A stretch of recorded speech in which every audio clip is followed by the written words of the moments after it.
Hola, ¿cómo están? Bueno, de acuerdo a lo que habíamos estado conversando, les dejo una breve explicación sobre el texto de Guillermo Figari, entendiendo que ustedes ya lo leyeron. Este texto, como saben, Los vaivenes de la política exterior argentina, autonomía o dependencia, nos permite analizar distintas etapas en la evolución de la política exterior argentina. A partir del texto es posible identificar tres momentos en el desarrollo de la política exterior. Una primera etapa monista, una segunda etapa dualista y una tercera etapa de equilibrio. Sin embargo, si hacemos una lectura un poco más analítica, más crítica sobre el texto, podemos identificar cinco momentos, ¿no? Un primer momento monista desde 1810 hasta 1890, una etapa de transición que va desde 1890 a 1945, una etapa autonomista de 1945 a 1955 y una etapa dualista de 1955 a 1983 y finalmente una etapa de equilibrio que va desde el retorno democrático en 1983 hasta la actualidad. Algunas de las características generales de estas etapas que ya vamos a ir profundizando son justamente la etapa monista se caracteriza por una focalización excesiva en la metrópoli. En distintos momentos históricos hubo distintas metrópolis hegemónicas, o sea, si nos remitimos a la etapa colonial, podemos señalar a la metrópoli España. Sin embargo, a partir de las invasiones inglesas, centrándonos más en el siglo XIX, la metrópoli es Gran Bretaña y posteriormente en el siglo XX la metrópoli es Estados Unidos. En este sentido, la metrópoli tenía un rol fundamental y preponderante en la política exterior, ya que la metrópoli era la que influía, dirigía y exigía justamente acciones a Argentina. El nivel de autonomía de Argentina en este sentido era nulo, digamos, o sea, era una política totalmente dependiente. La etapa dualista, por su parte, justamente en este periodo, la política exterior oscila entre gobiernos focalizados en la metrópoli, que son principalmente gobiernos militares, y gobiernos más focalizados en Latinoamérica, o sea, gobiernos democráticos. Acá tenemos que tener en cuenta que a partir de la revolución de 1890, la conocida como la Revolución Radical, se pone en jaque este régimen conservador, ¿no? Y empieza a haber una serie de cambios en la política exterior, por eso esta etapa también es conocida como de transición. Por su parte, en el gobierno de Perón, o sea, en el periodo de 1945 a 1955, hay un proyecto integral de política exterior, por eso también se la conoce esta etapa como de autonomía heterodoxa. Recordemos, ¿no?, este concepto de autonomía que estudiamos cuando vimos la propuesta de Puig, justamente las características, ¿no?, de este periodo de autonomía heterodoxa implica que no se pone en duda el liderazgo de la metrópoli, o sea, de Estados Unidos, pero sí se empieza a desarrollar cierta autonomía en cuestiones de desarrollo interno.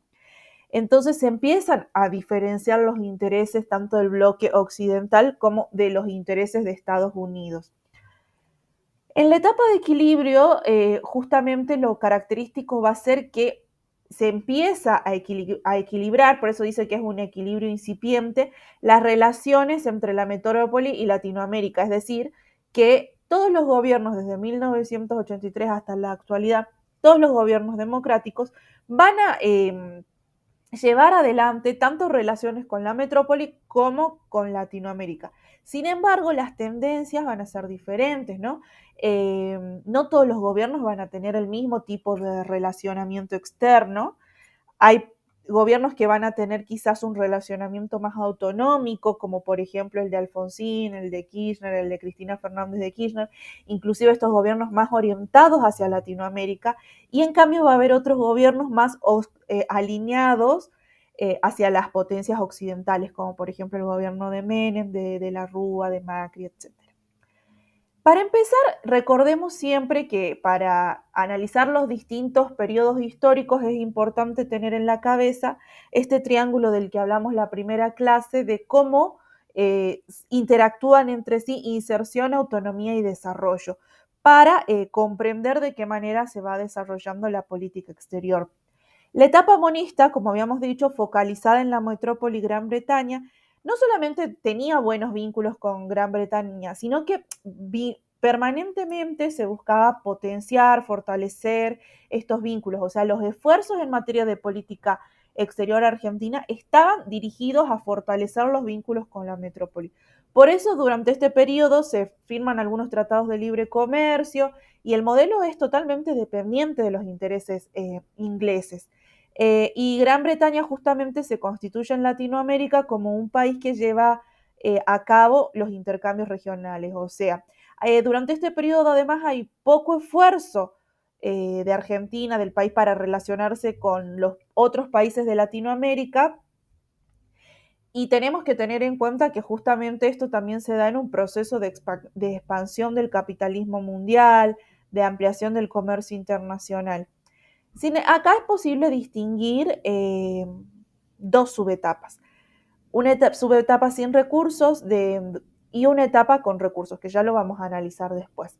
Lo que es importante tener en cuenta que en este periodo de división internacional del trabajo, Argentina se inserta como proveedora de materia prima y empieza este fuerte desarrollo del modelo agroexportador que podemos decir que se mantiene hasta nuestros días, ¿no? Con alguna que otra variable, pero el modelo agroexportador es una de las políticas económicas, de la política internacional económica que se ha sostenido a lo largo de décadas. Esto lo vamos a pasar. Es importante también tener en cuenta cuáles fueron las principales variables de este periodo monista. La variable principal, justamente como decíamos hace rato, es la focalización excesiva en la metrópoli. Las variables secundarias van a ser tres. Por un lado, la desmembración territorial, o sea, en conflicto permanente con Uruguay, Paraguay, Bolivia, Chile, hay una política territorial de debilidad, un statu quo tenue que llega, dice, inclusive hasta una autorrenuncia. Por otro lado, hay una política de aislamiento mundial y regional.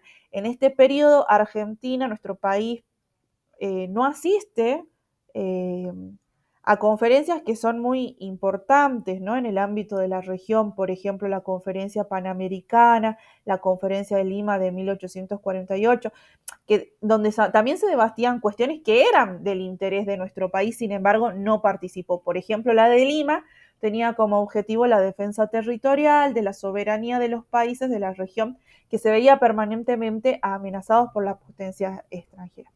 Sin embargo, uno de los principios interesantes de estas variables secundarias tiene que ver con el principio de no intervención. Durante el gobierno de Rosas se da esto, el rechazo a las invasiones, y nace también este principio de autonomista en la diplomacia argentina. Este periodo también periodo monista se lo conoce, se lo caracteriza por ser un periodo de reformulación del pacto colonial, o sea, se renueva esta colonialidad en nuestro país de alguna manera, porque justamente, a ver, Gran Bretaña traía inversiones a cambio de que se puedan ensanchar sus mercados. Y esto lo vamos a ver claramente, por ejemplo, en la campaña del desierto o en una serie de campañas militares que tuvieron como principal objetivo extender esa frontera agrícola, pero a costa también del saqueo de tierras a las comunidades indígenas. Tenemos que tener en cuenta que durante este periodo histórico, o sea, estamos hablando de 1853, es, digamos, el periodo de conformación del Estado-Nación.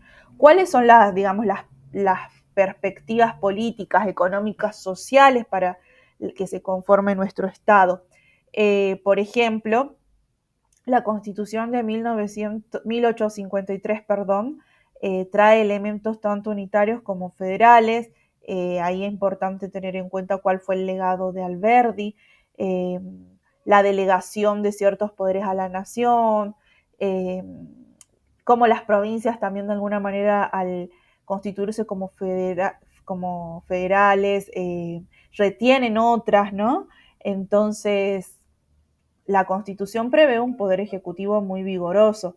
Pero también, o sea, en este sentido, la perspectiva económica se potencia por un lado el ferrocarril, la libre navegación interior, la libertad comercial, entre otras características.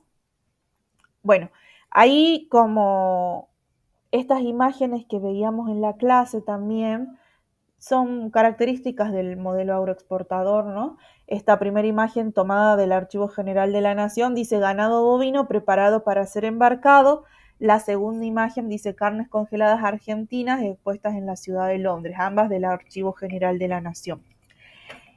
En la perspectiva social, en la etapa monista, hay un fomento de la inmigración europea, esto de las bases de Alberdi, y ejecutado, llevado adelante por los distintos gobiernos, ¿no? Si tenemos en cuenta que el artículo 25 de la Constitución Nacional sigue vigente desde 1853 y que justamente este artículo expresa que el gobierno federal fomentará la inmigración europea y no podrá restringir, limitar ni gravar con impuesto alguno la entrada en el territorio argentino de extranjeros que traigan por objeto labrar la tierra, mejorar las industrias e introducir y enseñar las ciencias y las artes. Por otro lado, tenemos la etapa dualista. Justamente como decíamos al principio, el dualismo implica debates entre la autonomía y la dependencia, entre la focalización excesiva con la metrópoli y una mirada también por momentos conflictiva, por momentos cooperativa hacia Latinoamérica. Esta etapa podemos señalar que comienza con la competencia entre Gran Bretaña y Estados Unidos por la región. Sobre la doctrina Drago, es un punto clave acá en 1902, y yo les decía hace rato, la etapa esta que podemos llamar de transición tras la revolución radical, es interesante, ¿no? Lo que sucede. No voy a profundizar mucho sobre la doctrina Drago porque les voy a dejar un video, así también pueden ver, pero durante la presidencia de Julio Argentino Roca, Luis María Drago, quien era su ministro de Relaciones Exteriores, notifica a los Estados Unidos de América su rechazo a la invasión conjunta a Venezuela por parte de las potencias europeas para cobrar militarmente las deudas que Venezuela mantenía con ellos. Este punto es clave y es bien visto por los países latinoamericanos como un gesto de solidaridad. Justamente esta doctrina Drago fue una respuesta a Gran Bretaña como consecuencia de un intento de invasión armada, y también es una advertencia para el futuro a los Estados Unidos, ¿no? Que justamente mostraba permanentemente estas presiones hegemónicas sobre Latinoamérica y, como les decía, es una actitud pionera de solidaridad con los países de la región.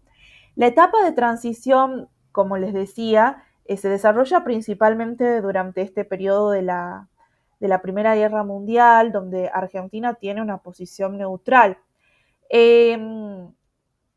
Terminada la guerra, aparece Estados Unidos con una posición de confrontación bélica, dispuesta a desalojar a Gran Bretaña como metrópoli. Sin embargo, el comercio en este momento adopta una forma triangular. ¿Esto qué significa?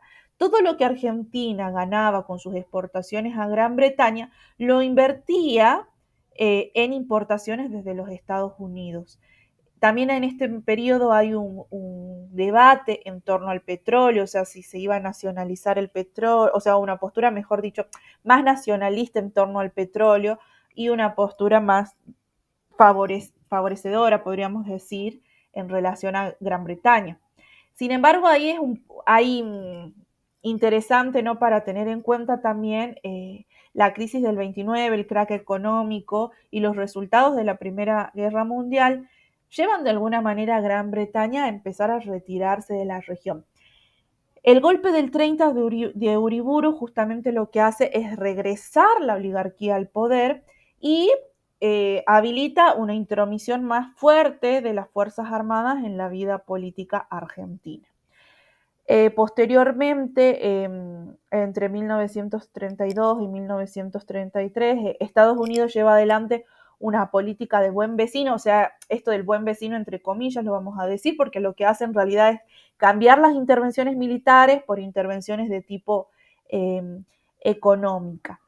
Y durante este periodo, digamos, de crisis, de deflación mundial entre 1929, tras la crisis del 29, y 1934, lo que Argentina hace es comenzar un proceso de industrialización por sustitución de importaciones.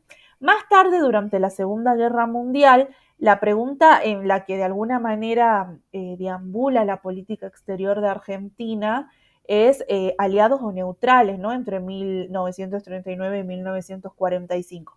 Sin embargo, pareciera que Argentina tomó una política más proaliada, porque entre algunas de las acciones, son muchas las medidas, pero por ejemplo, se otorga a Inglaterra un crédito al 0% de interés para comprar cereales y carnes.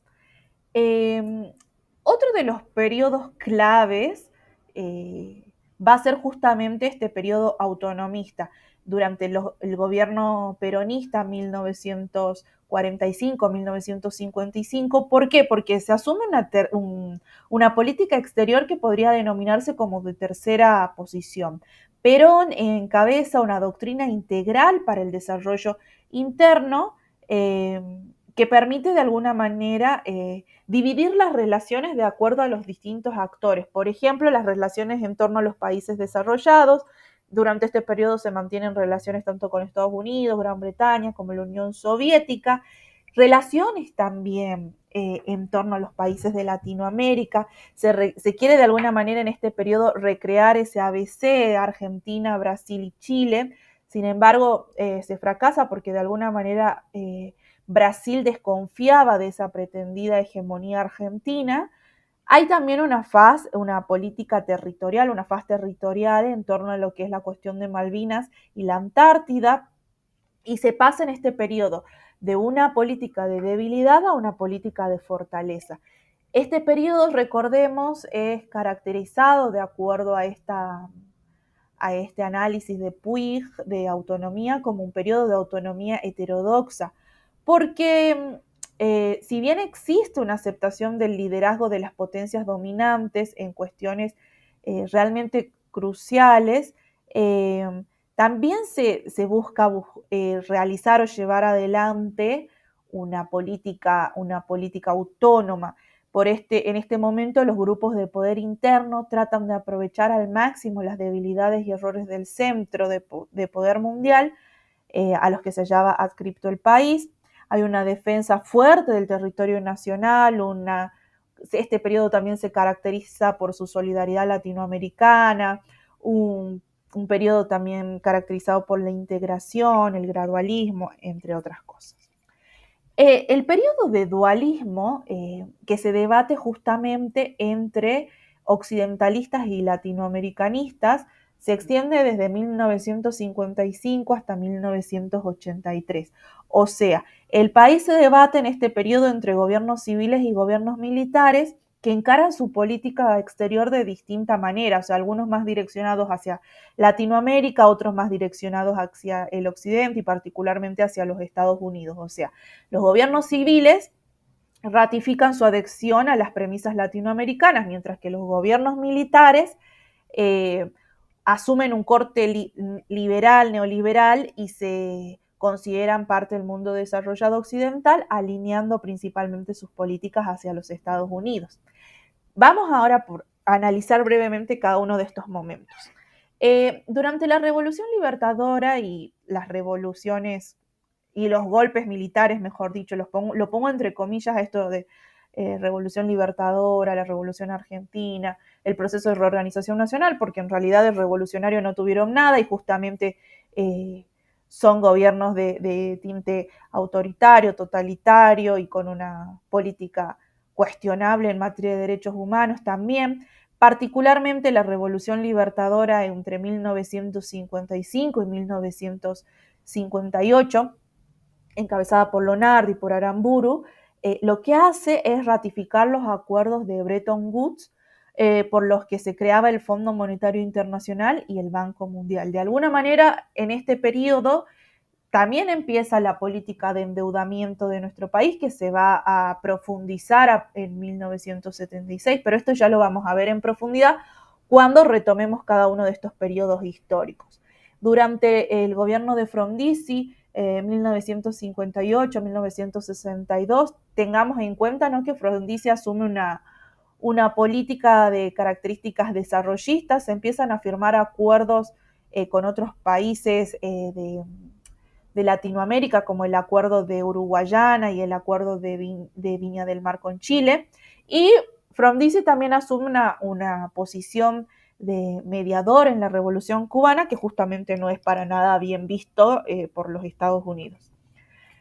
Por su parte, durante el gobierno de Ilia, entre 1963 y 1966, también se asume una política más direccionada a la industrialización. Ilia asumía que una de las ventajas eran las características que tenía el comercio exterior, por eso de alguna manera se asume esto de formar parte del CECLA, la Comisión Especial de Coordinación Latinoamericana, y lo que hace también es una fuerte política en lo que respecta a la cuenca del Plata. Eso es interesante.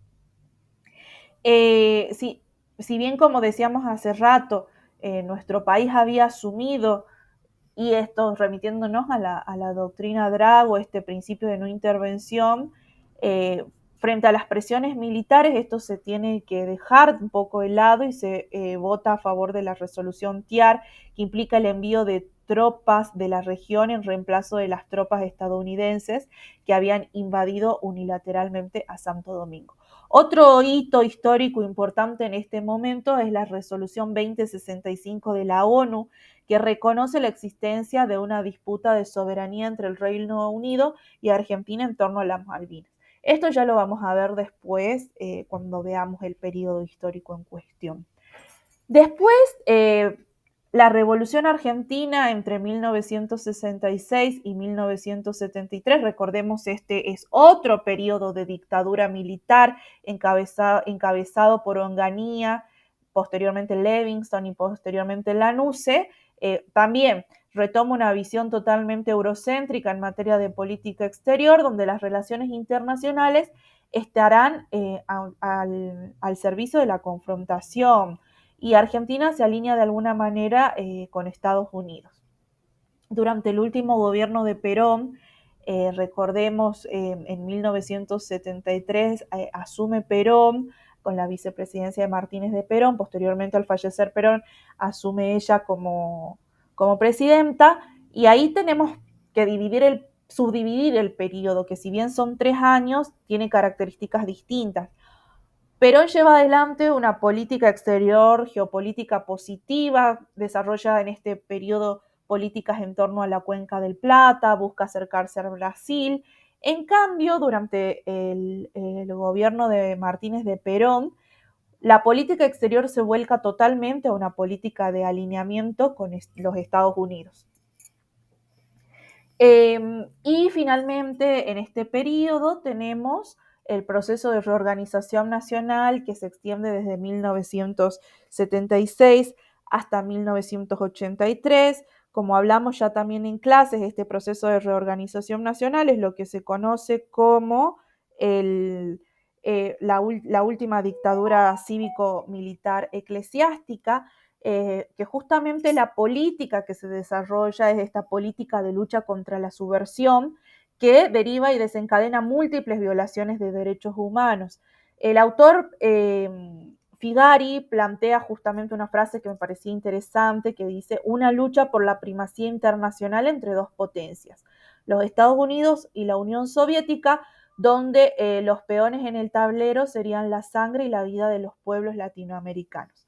Durante este periodo se desarrolla el Plan Cóndor, o también conocido como la Operación Cóndor, que fue un plan de coordinación represiva, que justamente tuvo el sentido de que haya una cooperación entre los distintos servicios de inteligencia de las dictaduras del Cono Sur, y buscaba de alguna manera que se intercambiara información entre los países involucrados sobre supuestos hechos subversivos, y se ejecutaba justamente a través de operativos de inteligencia de las Fuerzas Armadas de los distintos países, ¿no? Y recordemos, el Plan Cóndor tiene consecuencias nefastas y para la vida de las personas, dejando para la vida y sí, dejando como saldo muchísimas muertes, muchísimas desapariciones, torturas, etcétera. Durante este periodo también, como decíamos, o sea, la política neoliberal se fortalece y continúa este proceso quizás fortalecido de endeudamiento.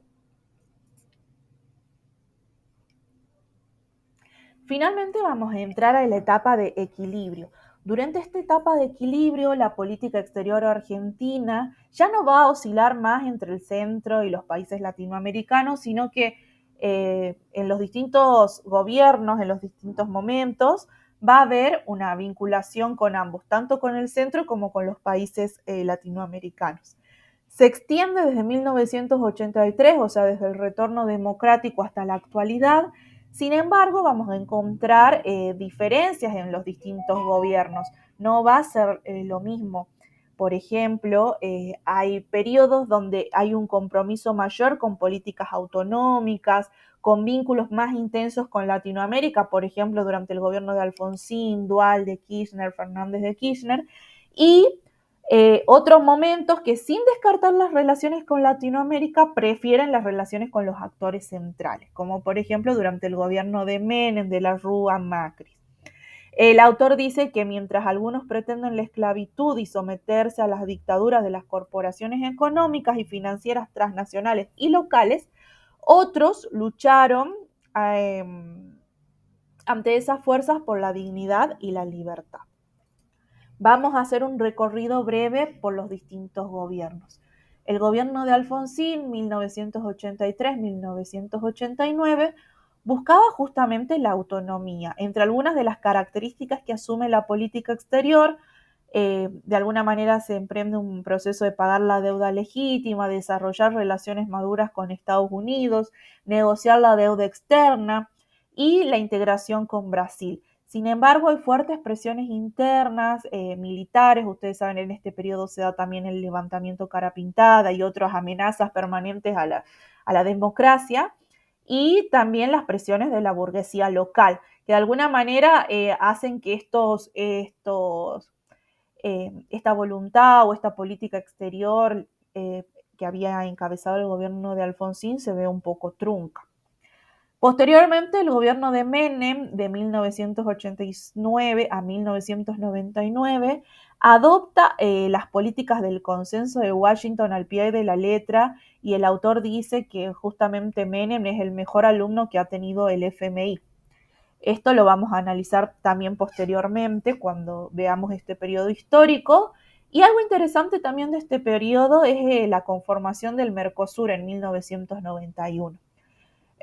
Posteriormente tenemos el gobierno de la Rúa de 1999 a 2001, que también las relaciones,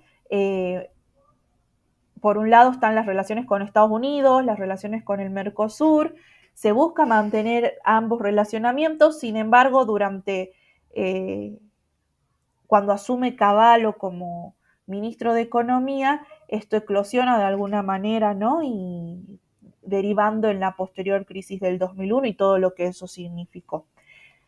El gobierno de Duhalde, por su parte, que se extiende desde el 2002 al 2003, busca proteger la industria nacional, busca crear empleo. Sin embargo, también esto no es posible, no se puede desarrollar por las presiones del Fondo Monetario Internacional, que le exigen justamente negociaciones y realizar una serie de ajustes económicos.